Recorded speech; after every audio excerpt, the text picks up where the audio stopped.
Meus irmãos, eu vou ler um versículo bíblico que já foi lido aqui, mas era o texto que eu ia ler mesmo.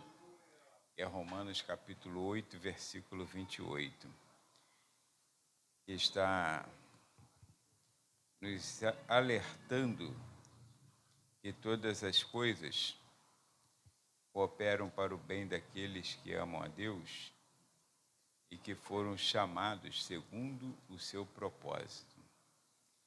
Quando nós lemos esse versículo, aí parece ser assim uma coisa, puxa, já foi lido agora, é repetitivo, né? O apóstolo Paulo, em momentos de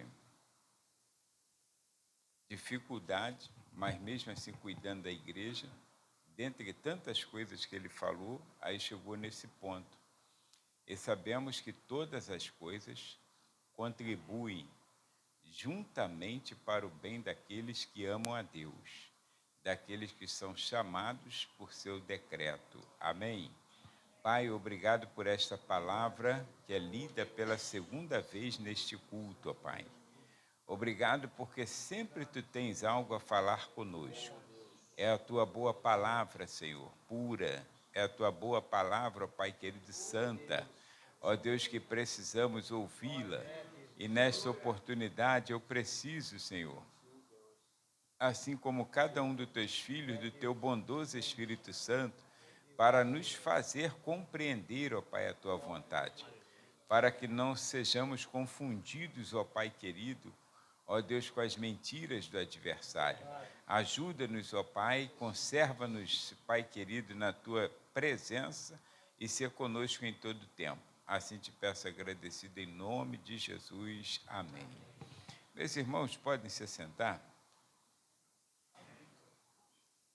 Quando nós lemos esse texto, o apóstolo Paulo está dentro de um contexto de uma pessoa que tem autoridade para falar esse assunto, porque ele já passou muitas aflições, muitas tribulações, para chegar a uma conclusão de que todas as coisas, boas ou ruins, aos nossos olhos, elas contribuem para o bem daqueles que amam a Deus e que foram chamados por seu decreto ou segundo o seu propósito.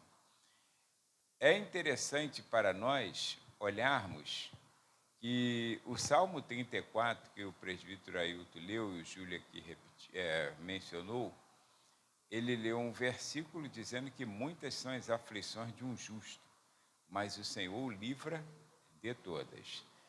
Porém, irmãos, entre o livrar de Deus, e essa expressão que o salmista usa, ele já passou a aflição. Não quer dizer que ele não tenha passado, que o Senhor livrou de passar. Não, o Senhor livrou da aflição no momento de aflição. Quando nós olhamos esse texto, tanto Paulo quanto Davi, depois outros que citaremos aqui, porque eu vou trazer para nós, esse é o objetivo, as três razões de Deus ao permitir que as aflições venham sobre nós. Deus tem razões que nós não entendemos. Existia um filósofo aí chamado Pascal, ele dizia que o amor tem razões que a razão não compreende, né? Então, o amor de Deus é assim também. Deus tem uma razão que a razão não compreende. E ele diz assim, irmãos, mas de antemão quero dizer que quando você fala assim, eu sei que todas as coisas cooperam para o bem, para o nosso bem. Tem pessoas que só falam isso. O texto está claro em dizer que as coisas cooperam, todas as coisas, boas ou ruins, aos olhos humanos, elas cooperam para o bem dos que amam a Deus. Então quer dizer que eu preciso amar a Deus para que todas as coisas contribuam para o meu bem. Se eu não amar a Deus, se eu não aprender a amar a Deus, e Jesus falou, a lei se resume em 2 mandamentos.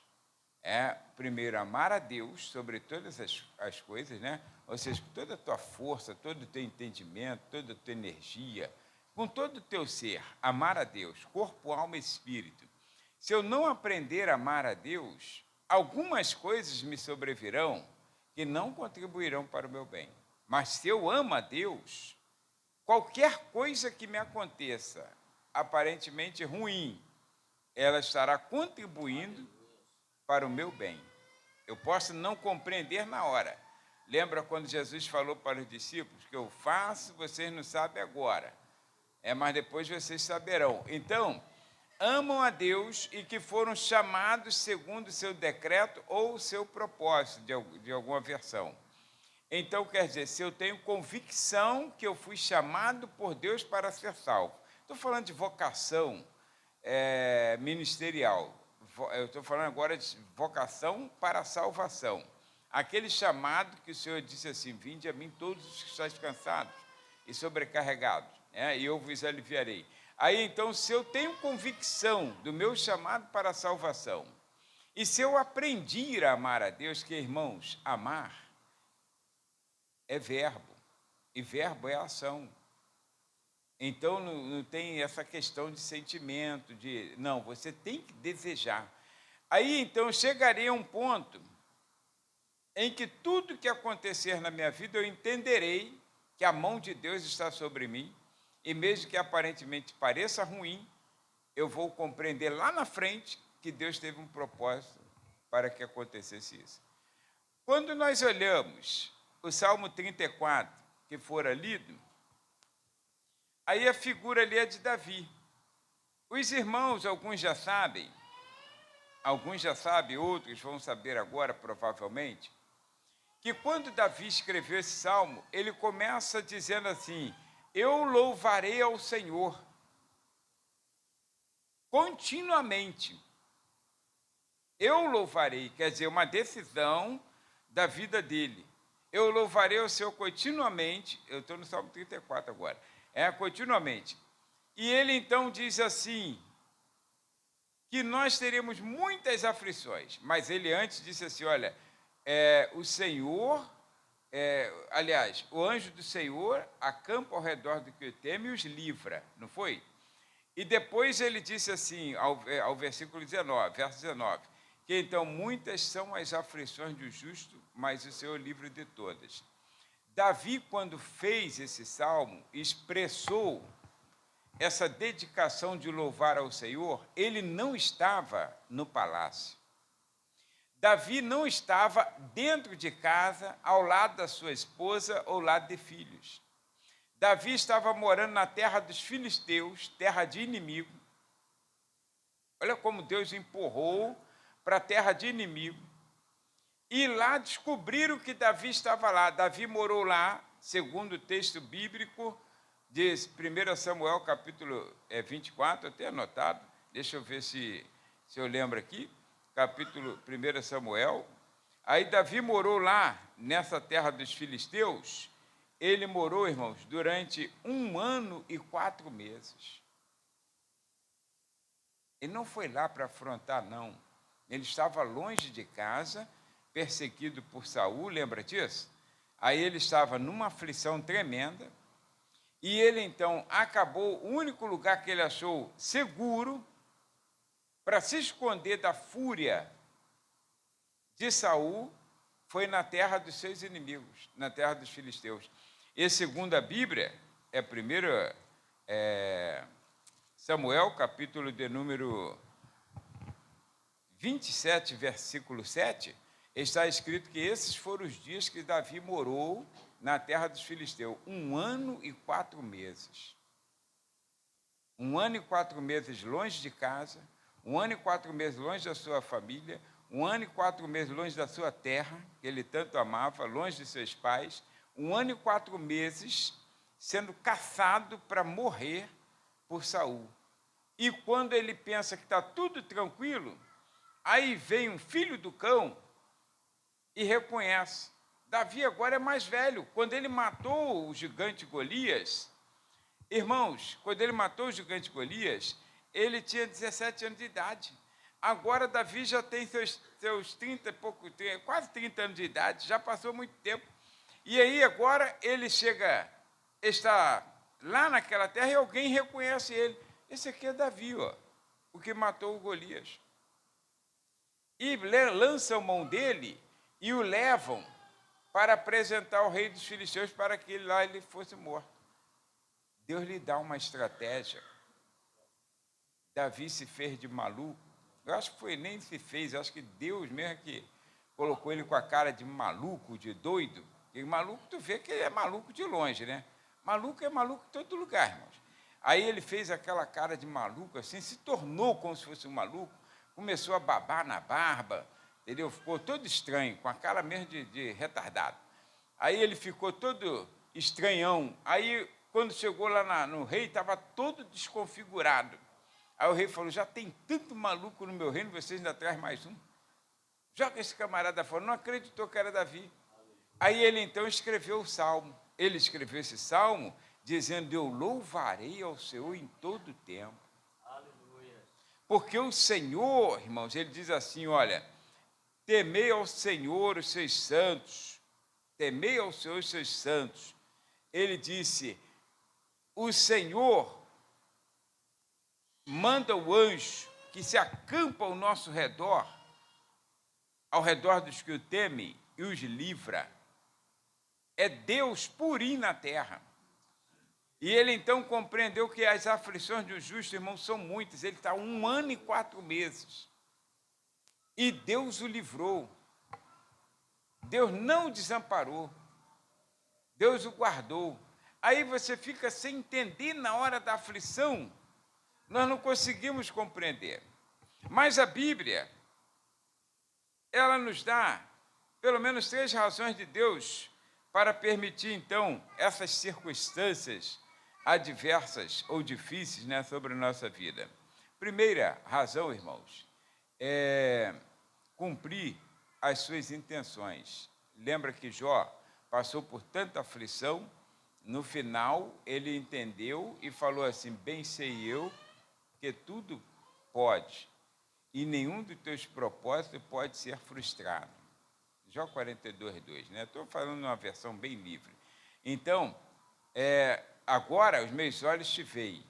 Então, meus olhos te veem, e agora eu entendo que tu pode todas as coisas, nenhum dos teus planos ou teus propósitos pode ser frustrado ou pode ser impedido. Quando você lê, irmãos, cumprir as intenções de Deus, é que Deus tem coisas que Ele não revela no momento. E quando nós lemos isso, em Gênesis capítulo 45, Gênesis capítulo 45, os versículos 5 a 8, e depois do capítulo 50, versículo de número 20, nos mostrará uma coisa interessante. Primeiro, 45, 5 a 8. Essa fala é de um homem que tinha também, casualmente, 17 anos de idade, quando foi tirado da sua casa, quando foi vendido por seus irmãos como escravo, sem nunca ter a oportunidade ou sequer uma esperança de voltar à sua terra. Era um adolescente. Ele foi para uma terra estrangeira, ele não tinha nem noção, na sua adolescência, de que lado ficava a casa de seus pais. Não tinha nem noção. Se soltasse ele ali, ele ia se perder. E ele está longe de casa, irmãos, 13 anos. 13 anos longe de casa. Ele agora tem 30 anos. 30 anos ele tem. O Senhor já o colocou como governador do Egito. Mas pensa que aquilo ali para ele é uma glória? Ele tem uma tristeza no coração. Ele tem uma saudade de seu pai. José amava seu pai. E seu pai amava José.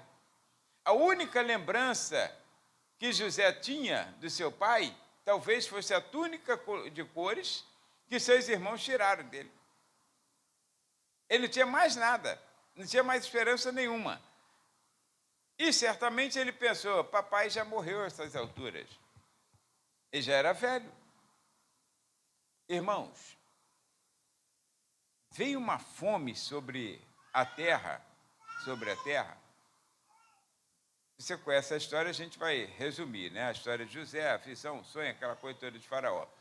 Mas veio uma fome sobre a terra, e Jacó então manda seus filhos. Lá no Egito, você conhece a história, José os reconhece, eles não reconheceram José. José agora ele fala a língua egípcia. José agora ele está provavelmente careca, porque os egípcios ficavam, Júlio, você se daria bem lá. Então José agora está careca, né? Não está cabeludo, mas ele está careca.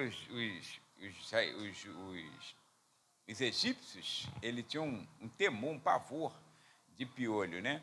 Então, da impureza do piolho. Então, eles raspavam cabeça. Aí ele está agora careca, está com turbante, claro, está todo caracterizado como um egípcio, eles nunca iam reconhecer, 13 anos após, nunca ia reconhecer. Mas José, quando bateu o olho, a mesma figura, o mesmo jeito de se vestir, barba, cabelo. Então, ele olhou e disse, são meus irmãos. Aí você sabe aquela trama toda que José fez para desvendar esse mistério. Só que no dia em que ele desvendou o mistério, e Deus foi trabalhando, porque, irmãos, acredita, aflições, elas trazem angústia.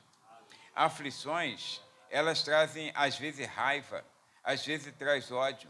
Só que essa amargura que nós sentimos, essa raiva momentânea, ela não pode se tornar uma raiz de amargura. Nós precisamos entender o projeto de Deus e compreender que a nossa vida está nas mãos dele.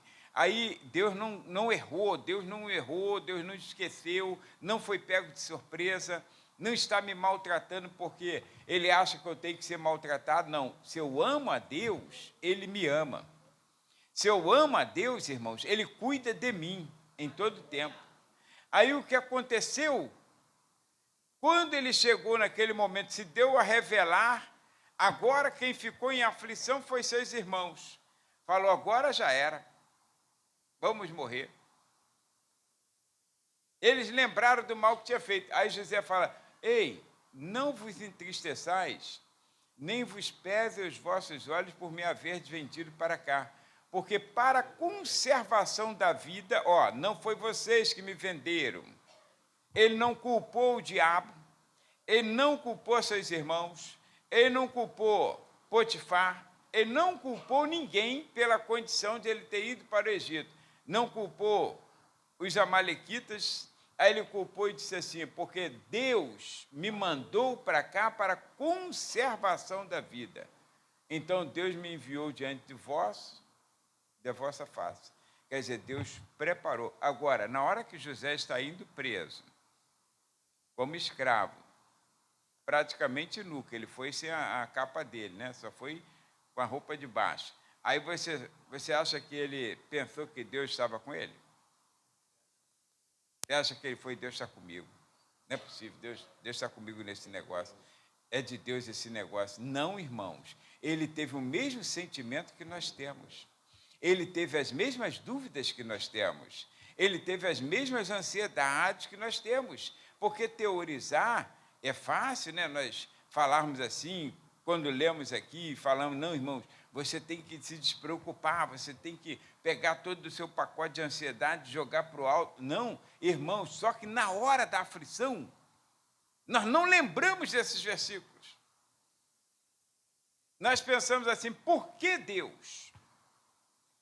Olha o porquê. Primeiro, irmãos, cumprir as suas intenções. Deus, ele tem o controle de todas as coisas. Ele não é pego de surpresa, ele tem planos que nós não compreendemos. Às vezes ele te envia para uma situação assim, é para salvar uma pessoa. No caso de José, salvou uma nação. Mas às vezes é uma pessoa quem Deus quer trabalhar. Você não sabe o propósito de Deus, porque ele te coloca lá naquele lugar, porque ele te trouxe para outro lugar, porque ele fez você mudar, você não sabe. Então, olha, no versículo de número 6, que já diz, ele fala, porque já houve 2 anos de fome no meio da terra, e ainda restam 5 anos em que haverá lavoura, nem haverá lavoura e nem cega, da revelando seus irmãos, pelo que Deus me enviou diante da vossa face, para conservar vossa sucessão na terra e para guardar-vos em vida por um grande livramento. Ou seja, José é um instrumento de Deus, escuta,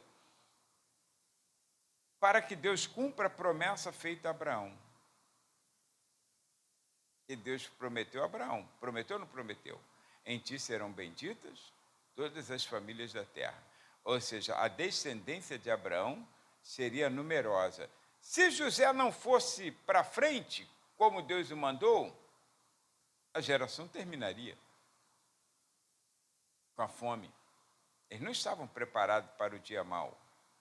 Ninguém estava preparado. Mas Deus usou José, não usou o Egito. Deus usou José para que essa fome fosse saciada. Ou seja, para que a promessa feita a Abraão se cumprisse. Você é um instrumento de Deus, irmãos. Quando nós nos entregamos a Cristo, então nós nos entregamos primeiro para a salvação, a aquisição da salvação. Logo depois que o Senhor chama para a salvação, Ele chama para que você seja um servo. Aí Ele fala assim, então agora tome o meu jugo. Não é assim que Ele fala? Toma meu jugo. Quer dizer, você vai se colocar sob o jugo do Senhor, vai ser servo. Quando eu me entrego a Cristo, e me entreguei a Cristo, não importa com quantos anos de idade você se entregou, você recebeu um novo nome, escrito no livro da vida do Cordeiro, está lá teu nome, ninguém pode contra ele. Agora, quando você recebe essa salvação, logo também você recebe um convite a ser servo. E quando você aceita o convite a ser servo, irmãos, servo não tem desejo, pessoal, não tem desejo próprio. É deixar Deus trabalhar. É o fruir do Espírito na sua vida. É Ele quem vai nos impulsionar. É como um barco à vela. Agora, o barco à vela depende de alguém lá para controlar o timão. Mas o que acontece? O vento que bateu, o vento vai bater, que vai levar. Você só vai içar a vela e vai segurar o timão. Acabou. O resto, o vento faz. Irmãos, Deus, Ele quer controlar nossas vidas. Eu não posso mandar na minha vida. Eu gosto sempre de usar uma expressão, que é uma expressão comum. É que a gente fala assim, tem gente que fala, quem manda no meu nariz sou eu. E eu sempre desafio, o mais narigudo que tiver dentro da igreja, aqui dentro dessa igreja não tem narigudo, é estranho, né? Toda igreja tem narigudo, mas aqui não tem. Mas o que tiver o nariz maior aqui dentro, eu desafio você a olhar a ponta do seu nariz. Com nitidez. Não é fazer assim, estou vendo a ponta, não está. Com nitidez ninguém consegue. Você não consegue ver a ponta do nariz e quer mandar no seu nariz. Quem manda em nosso nariz é Deus. Eu preciso me entregar ao Senhor de corpo, alma e espírito. E como igreja, a igreja também precisa ter a direção do Espírito de Deus. Irmãos, o Espírito Santo de Deus, ele veio para ficar no lugar do Senhor Jesus Cristo. E Jesus falou assim, eu vou enviar o meu Espírito. E ele vos guiará. Ele vos guiará. Se eu não deixar ele fazer aquilo que ele veio a fazer, não vai funcionar. A minha vida tem que ser conduzida pelo Espírito de Deus. O mesmo texto de Romanos, capítulo 8, nós lemos 28, mas versículo 16, o apóstolo Paulo fala o quê? O mesmo Espírito testifica com o nosso Espírito que somos filhos de Deus. E filhos são ordenados pelo Pai. Ele precisa mandar em nossas vidas.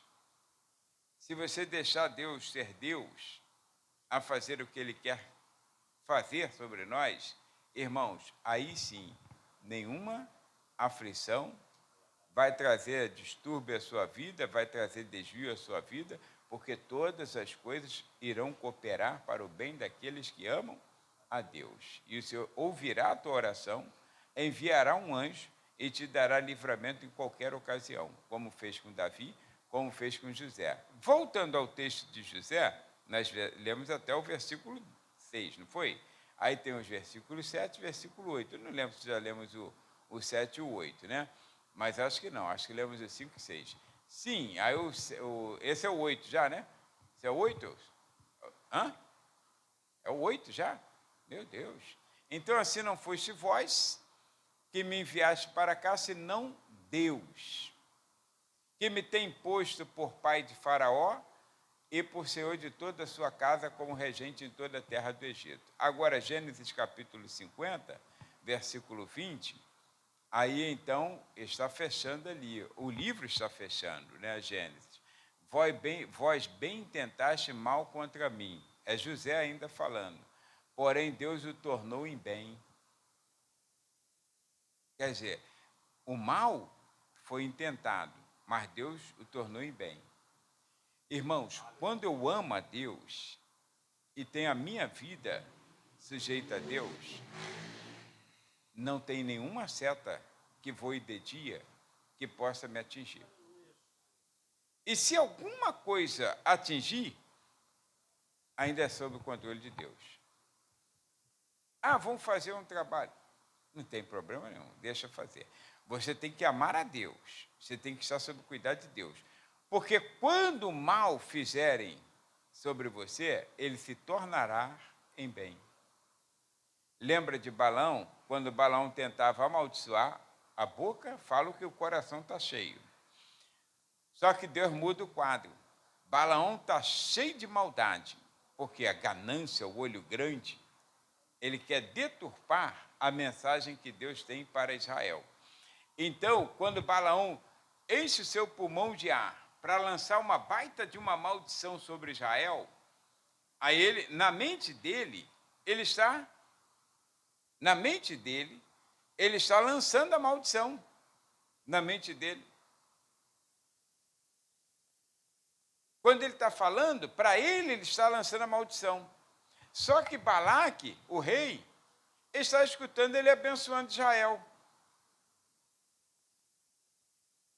Ou seja, ele está com a maldição, lançando a maldição, e Deus está transferindo toda essa maldição em bênção. Ela sai com maldição da boca dele, e Deus está transferindo, e chega lá sobre Israel como uma grande bênção. Aí Balaque fala, eu estou te pagando para você amaldiçoar, tu está abençoando, vocês vão crescer, vocês vão ser poderosos. Quer dizer, mas dentro do coração dele, da mente dele, ele está falando que não. Já viu uma criança conversando? Na mente daquela criança, provavelmente, o adulto está entendendo tudo. A criancinha. E tem criança que tagarela, bonito, né? Aí, então, na mente, a pessoa está entendendo tudo. Irmãos, olha, ele diz assim, tornou em bem para fazer como se vê neste dia, para conservar em vida a um povo grande.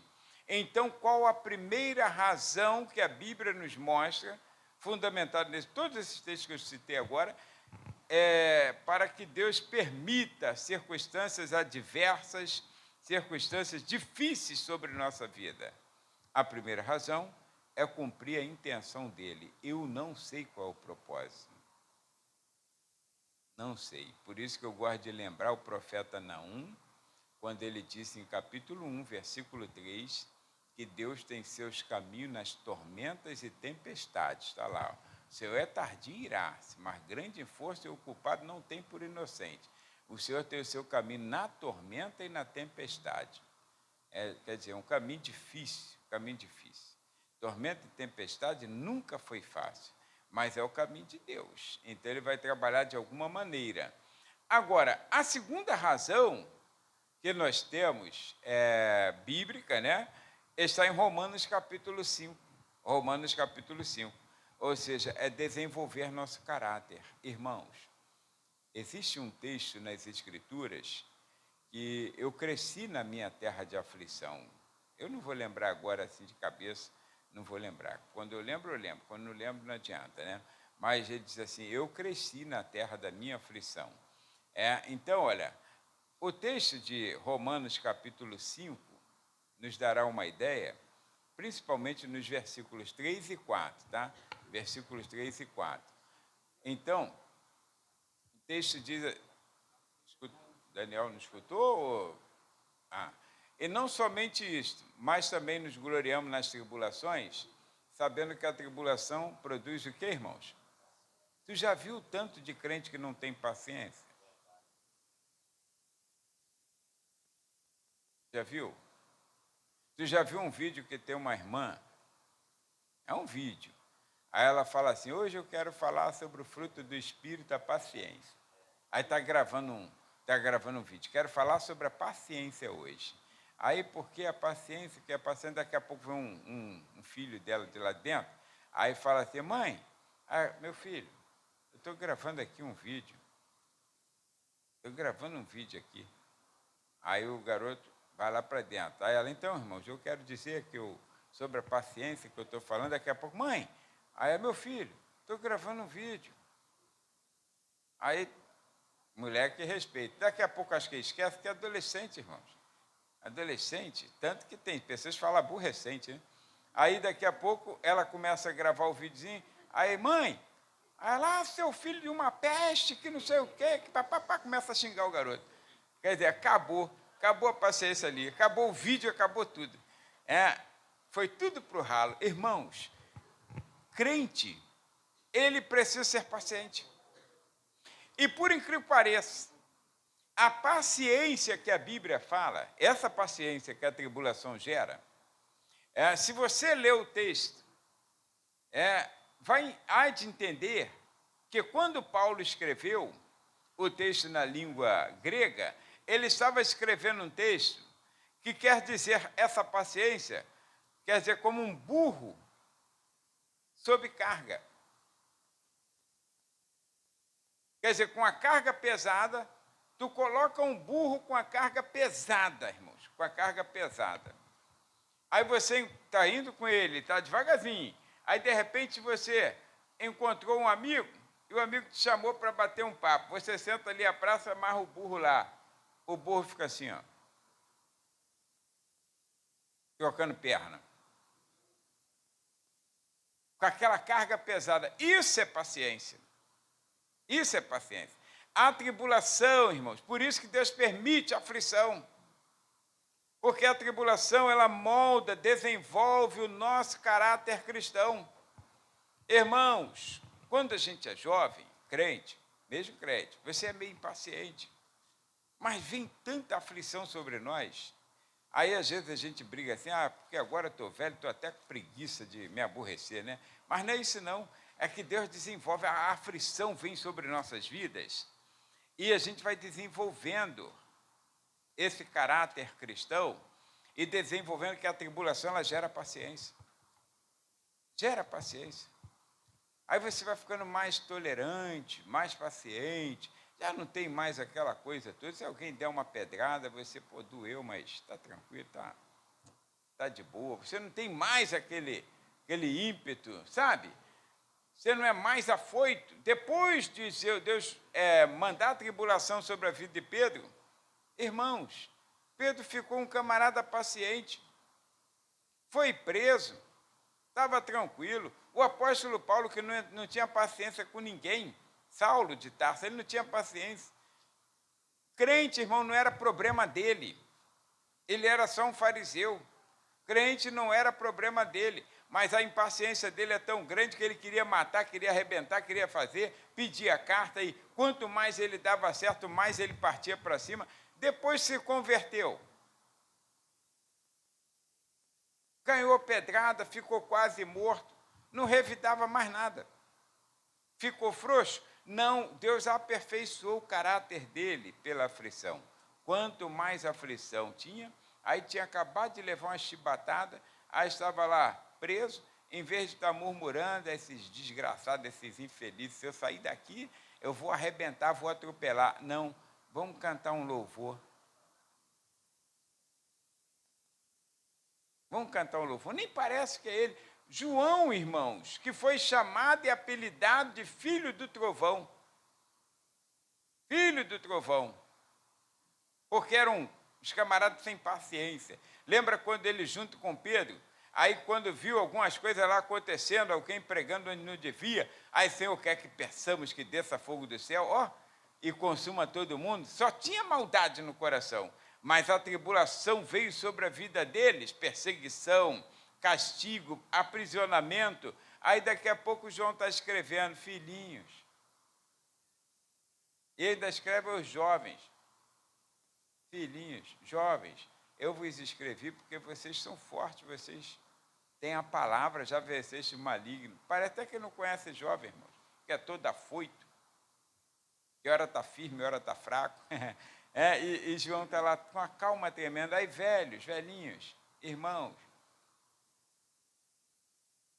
homem paciente, foi chamado no final da carreira o apóstolo do amor, mas no início, fogo consumidor. Deus molda o nosso caráter através das tribulações. Se o crente não passa por momentos de aflições, ele nunca será paciente. E a paciência, irmãos, é essencial para o crente. A paciência. O versículo 6 eu falei, né? O versículo 4 agora, porque, olha, está escrito lá em Romanos capítulo 5, nós falamos o 3.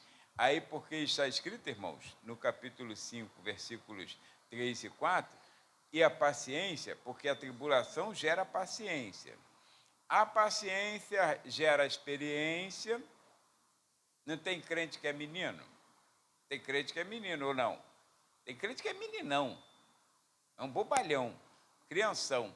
Porque ele não passa por experiência, ele não tem paciência na tribulação, aí ele desvia, ele xinga, ele blasfema contra Deus. Se Deus fosse Deus, que isso aqui, aquela coisa toda, né? Aí, de vez em quando, você ouve alguém falando essas coisas, não ouve? Até que um camarada falou, que se Deus fosse assim, aí não acontecia essa maldade com as pessoas. Aí o camarada saiu, estava casualmente na barbearia, não é porque o Kelvin está aqui não, né? Aí na barbearia, aí o barbeiro que estava falando, se Deus fosse Deus, não acontecia isso, que já aconteceu tanta desgraça, aí que não sei o que, ele mudava essa situação. Aí o camarada acaba de sair da barbearia, encontra lá sentado na porta da barbearia, um morador de rua, barbudo e cabeludo, aqueles cabelo mesmo que está emprestado. Já viu aquele cabelo emprestado? Que tu fica, meu Deus, tu fica ali, deve ter rato, barata, deve ter tudo, né? Aí emprestado. Aí ele pegou o camarada assim e falou, se barbeiro existisse de verdade, esse camarada não estava assim, ó. Por que ele não fez? Aí falou, mas eu não posso me intrometer na vida da pessoa. É o que Deus faz, não se intromete.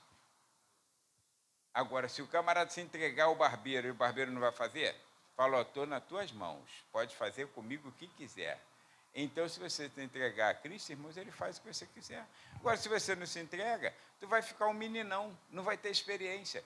Porque a tribulação gera paciência, a paciência a experiência, e a experiência a esperança. Então, quanto mais aflições, não estou dizendo e fazendo apologia aqui, discurso de defesa, para que você passe aflições, não. Eu mesmo não quero passar aflição. Tanto que eu peço a Deus, se tiver que ter uma perseguição, alguma coisa aí, para eu ser preso, alguma coisa, me leva logo. Porque eu não me vejo na cadeia, irmãos. Ando certinho para não ir para a cadeia. Ando certinho para não ir para a cadeia. Aí eu não me vejo lá preso atrás de umas grades, olhando a janelinha quadradinha, negativo. Eu gosto de andar, ver minhas galinhas lá no galinheiro, né? Então, aí quer dizer, aí eu vou ficar preso, não. Aí o Senhor me leva, Senhor, me leva. A menos que Deus me dê graça e glória. Muita graça e glória para passar uma aflição desse tamanho. Caso ele queira que eu passe, aí ele cobre mesmo com a graça e a glória dele, você nem percebe que está entrando na fornalha, nem percebe que está entrando numa cova de leões. Agora, meu irmão, se não for assim, é melhor você partir. E olha, agora eu tenho experiência de vida por causa das aflições de vida. E tenho esperança. Esperança. Eu tenho esperança. As pessoas que vivem, irmãos, experiências com Deus na sua vida cotidiana, elas não perdem a esperança de que um dia a maior esperança da igreja é a volta do Senhor Jesus. E que, por fim, o nosso Redentor, sei que o nosso Redentor vive e que se levantará sobre a terra. Não é assim que o Jó falou? Ele não estava compreendendo nada do que estava vivendo. Não estava compreendendo nada. Mas em dado momento da sua dor, da sua aflição, aí ele falou, eu sei que o meu Redentor vive. Eu sei. E no capítulo 7, aí tem aquela palavra, né, que é a raiz, ao cheiro das águas, a raiz brotará. Então, esperança em momentos de aflição. Não tem nada aparentemente certo, mas ele sabe que a aflição está gerando uma comunhão com Deus. Então, é desenvolvimento do nosso caráter. Não chore pela aflição. Não chore. José ficou mais experiente, se tornou o pai de Faraó, né, o governador, ele comandava todo o Egito. Davi se tornou um rei muito experiente. Então, todas as pessoas passaram muitas aflições. O próprio Jacó, ele cresceu na terra de aflição, e então ele começou a desenvolver o seu caráter dentro dessa questão da aflição. Agora, irmãos, por terceiro, a terceira razão que Deus permite que passemos por muitas aflições é disciplinar seus filhos, tá? Disciplinar. Aí você pode compreender melhor do que a forma... tudo isso é desenvolvimento de caráter, né? Aí você pode agora entender melhor. Ninguém disciplina porque é mal. Castigo é uma coisa, a pessoa que é mal, quer castigar, quer bater, quer afrontar, porque é mal, porque não ama, porque odeia, é diferente. Agora, quem ama, disciplina. Quem ama, disciplina. Não pensa que a disciplina ela é má. A disciplina ela é necessária na vida do cristão particular, por parte de Deus. Eu tenho que ser disciplinado, a igreja precisa ser disciplinada, e a disciplina existe entre a membresia da igreja. Tá? A disciplina existe. Eu precisarei ser disciplinado se eu cometer falhas. Por isso que é importante que uma igreja ela tenha uma autoridade, o pastor tenha alguém sobre ele. Aí, se eu abrir uma igreja, um ministério, aí eu sou o dono da igreja, ninguém me disciplina. Eu disciplino a todos, ninguém me disciplina. Eu sou o dono da bola, não tinha isso quando eu era criança? O dono da bola, o cara foi barrado de jogar, ele botava a bola embaixo do braço e ia embora, acabou o jogo. Então, o dono da igreja, por isso que igreja não tem dono aqui na terra. Um pastor, irmão, não pode abrir um ministério. Ele tem que ter uma convenção, ele tem que ter alguém sobre ele. Alguém sobre ele, porque não é só pela questão de ser disciplinado. Porque se eu tenho alguém sobre mim, eu tenho que dar satisfação a alguém. E esse alguém a quem eu dou satisfação, tem outro alguém que esteja acima dele. E quando chegar no máximo, aí então tem todo um ministério a quem vai prestar conta. E tem que ter homens de Deus para poder dizer assim, você não pode ficar, e vai disciplinar se cometeu o erro. E Deus levanta pessoas. Porque, irmãos, cada um considera os outros superiores a si mesmo. Agora, dentro de casa, vamos colocar assim, dentro de casa. Então, a disciplina, ela existe em modalidades diferentes. Às vezes ela é suave, é uma disciplina que a gente chama, em questão da igreja, exortativa. Como funciona uma disciplina exortativa? Meu irmão, por favor. Aí você, às vezes, já sabe até que a pessoa deu um espinote ali na praça no dia do carnaval. Aí você fala, meu irmão, por favor, não faça isso. Peça perdão a Deus, você que foi lá, que deu uma escorregadinha, deu uma espiadinha. Aí peça perdão a Deus. É uma disciplina exortativa. Existe uma disciplina que é uma disciplina mais acentuada, que é aquela que a gente chama de corretiva. Essa já é chamada em particular. O pastor chama a ovelha lá no gabinete, né? Aí dá-lhe uma travazinha assim, fala, você vai ficar suspenso da comunhão. Você não vai mais cantar, por enquanto não vai dirigir, não vai dar aula. Tem coisa assim. Tem disciplina que é corretiva, tá? Tem disciplina. Eu achei uma carta aí de não sei quando, aí foi em 2005, 2006, que eu achei lá em casa, né? Uma cópia de uma vez. Teve uma festa da igreja, aí o primeiro secretário não compareceu um dia da festa da igreja, o professor da escola dominical, 2 professores, não compareceram um dia da festa da igreja. Aí eu fui e mandei uma carta para ele, naquele tempo não tinha WhatsApp, não tinha nada, né? Aí eu mandei uma carta para eles, falei assim, o fulano de tal, presbítero fulano, e o primeiro secretário, que era o diácono, não exercerão suas funções até prestar contas do motivo da ausência nos 3 dias de festa da igreja. E tinha que ser uma justificativa. Não pode dizer que esqueceu. Esqueci. Pô, sou um presbítero da igreja, irmãos. E dava aula na igreja. Aí, quer dizer, cortei. Essa é uma disciplina, não é exortativa. Essa é uma corretiva. Agora, existe uma que é cirúrgica. Quando dá gangrena, necrosou, tem que cortar, porque senão a igreja não tem saúde. E sabe, há uma necessidade. Hoje não tem mais disciplina nas igrejas. Aí vira bagunça. Então, olha, uma das razões de aflições virem sobre nós pode ser a disciplina que Deus está disciplinando seus filhos. Hebreus capítulo 12, versículo 6, versículos 10 e 11, no mesmo capítulo 12, carta aos Hebreus. Porque o Senhor corrige o que ama, e açoita qualquer que recebe por filho. Se Deus me ama, irmãos, Ele me corrige e me dá chibatada.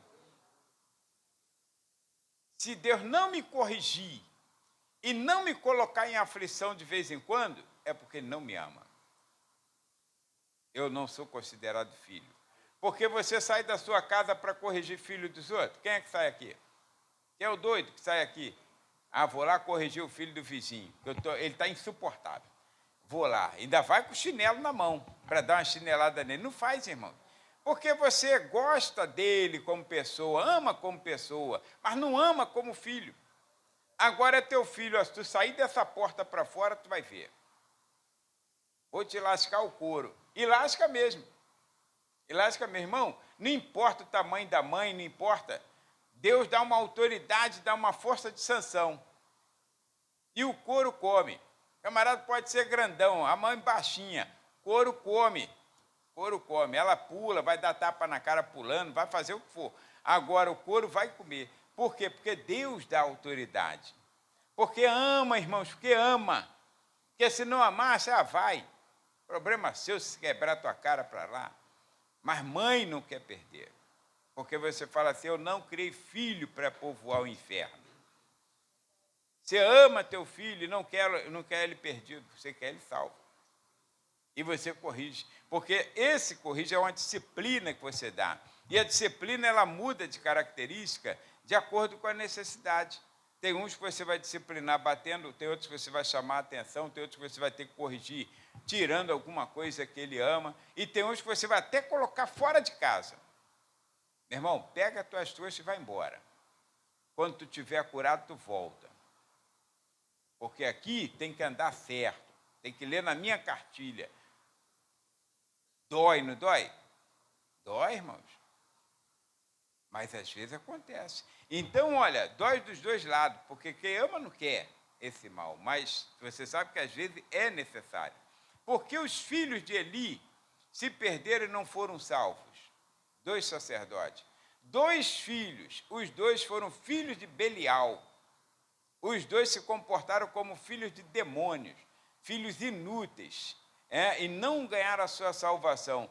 A Bíblia está dizendo que os 2 filhos de Eli se perderam porque eles eram filhos de Belial, usavam de tudo quanto é maldade, não respeitavam o Senhor, não respeitavam a obra do Senhor, e o pai não os repreendeu.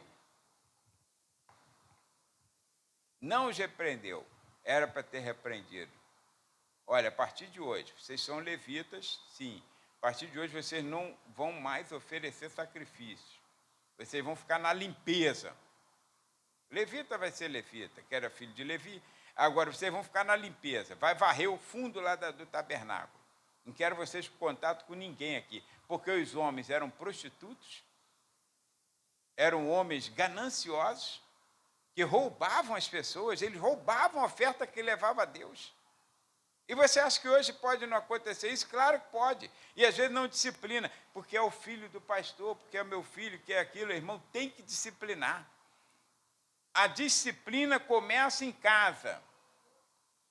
Está escrito pelo apóstolo Pedro que Deus vai começar a cortar, vai começar a disciplinar, e diz assim: primeiro ele começa pelos de casa.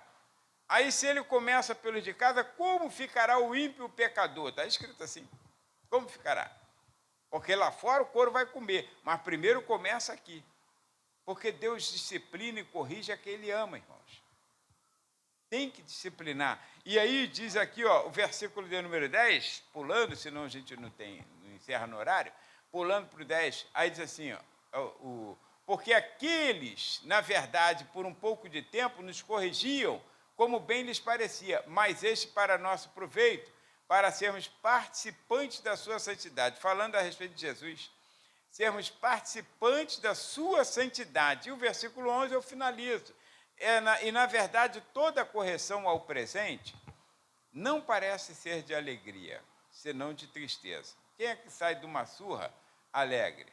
A gente saía pulando, tá? Saía pulando. Eu lembro quando eu tinha 10 anos de idade, isso aí não esqueço a idade por conta das palmadas de palmatória. Lá em casa tinha uma escova de sapato, né? Meu pai vendeu utensílios assim, um período da vida dele, não sei se estava desempregado na charrete, né? Aí vendia na feira, aí tinha uma escova de sapato, bendito desemprego, tinha uma escova de sapato com cabo, e aquelas coisas de sapato a gente podia ter guardado aquilo, aí aquelas coisas de sapato tinham um cabo, igual umas coisas de mulher, mas só que certinho, parece que Deus mandou aquele negócio para eles, batia certinho aqui, ó. Aí eu não sei que cargas d'água, sem televisão, que eu não podia ter televisão, sembreando, né? Eu tinha 10 anos, eu lembro por conta disso. Todo mundo na sala, ainda não tinha luz, energia elétrica, tinha lampião. Aí está aquela criançada, irmãos, imagine a criançada dentro de casa. Minha mãe teve 20 filhos. Aí a criançada, claro que não tinha os 20, já tinha morrido alguns. Aí, mas, ó, tá aquela criançada. Aí não sei, aquela bagunça, aquela coisa, ele sentado num sofazinho, lembra? Ele sentava assim no sofazinho, só ele ali, quietinho, perninha cruzada. Aí está lá ele sentadinho. Aí eu não sei quem foi do infeliz, não sei se é um dos que estão vivos ou que já morreram. Aí eu, brincando, aí falei assim, seu cavalo. Pô, sabe aquela coisa que sai assim, você, depois que sai, não tem mais como engolir? Aí ele falou assim, menino, vem cá. Ele falava assim, menino, não sei se ele não sabia nosso nome, era tanta gente. Menino, vem cá. Aí eu fui, me aproximei, ele pegou a escova, irmão. Quantos anos você tem? Em pé, assim, na frente dele, ele sentado. Quantos anos você tem? 10. Estica a mão. 1, 2. Não podia fazer assim, não, era mão reta, assim, ó. 5 em cada. Aí a gente saía pulando, não era de alegria, não, tá? Botava a mão assim entre as pernas, parecia que a mão estava dessa altura cada uma. Botava entre as pernas, saía pulando, ia lá para o tanque lavar a mão para esfriar um pouquinho, né? Aquele troço queimava tudo, irmão, ficava dessa altura assim, vermelho, ó. Aí, esse pular de alegria aí, não é não. Mas a aflição, irmão, que não parece ser de alegria, senão de tristeza, mas depois produz um fruto pacífico de justiça, nos exercitados por ela. Você muda teu comportamento, você pensa antes de falar. Não tem gente que não pensa, fala sem pensar? Agora já falei. Não, você tem que pensar. Tem que pensar. Então, a disciplina é de cada um. Eu apanhei pouquíssimo, né? Mas, de vez em quando, tinha uns deslizes, como toda criança, como todo jovem, tem deslizes. Então, mas olha, essa aflição que nós tivemos, ninguém que foi afligido aqui, ninguém. A irmã Maria levantou a mão, que também já... Agora, mais do que ela, com certeza, a irmã Orlando, não é possível. A Orlando não é possível que ela tenha passado do castigo. A irmã Orlando até hoje é terrível, irmão. Então, se der bobeira, aí o que acontece? Olha, mas a aflição, eu tenho certeza que não trouxe ódio no coração dos filhos para com os pais. Não trouxe. Sabe por quê? Porque eles estavam corrigindo para que nós fôssemos formados, para que nós fôssemos, hoje tirássemos proveito. E Deus faz a mesma coisa. Deus corrige aquele a quem ama, para nos dar um fim proveitoso, para nos dar o fim que desejamos, como diz em Jeremias, capítulo 25, versículo 11, capítulo 25, versículo 11, 29, 11, né? É 29, 11? 29, 11, né? Aí diz lá que Deus é para nos dar o fim que nós desejamos. Então a correção vem. A correção vem. Bem sei eu, porque eu bem sei os pensamentos que penso de vós. Diz o Senhor, pensamento de paz e não de mal, para vos dar o fim que esperais. O fim que desejamos é esse, é um fim de bênçãos. Aí Deus vai, castiga. E quando Deus falou isso aqui, ele estava castigando o povo de Judá com Babilônia em cima deles, para dar o fim que eles esperavam. Está entendendo? Então, irmãos, aceita a aflição. Não se acomode na aflição, não. Mas aceita assim, olha, ficou desempregado? Não brechema, não. Deus está no controle. Fechou uma porta que você achou que ia se abrir, estava tudo certinho, alguém até profetizou. Ó que eu estou vendo uma porta grande aberta. Mas se foi Deus quem fechou, no tempo certo, ele abrirá a porta, no tempo certo. Mas talvez não seja esse momento agora. Agora, deixa Deus ser Deus. Que você verá que Deus tem motivos para essas circunstâncias difíceis, adversas que passamos. Amém? Mas no fim, Ele estará sempre conosco e todas as coisas irão cooperar para o nosso bem. Então, por meio de circunstâncias difíceis, Deus nos estimula a abandonar o pecado e compartilhar de sua santidade. A gente melhora a cada dia. Fiquemos de pé, vamos orar.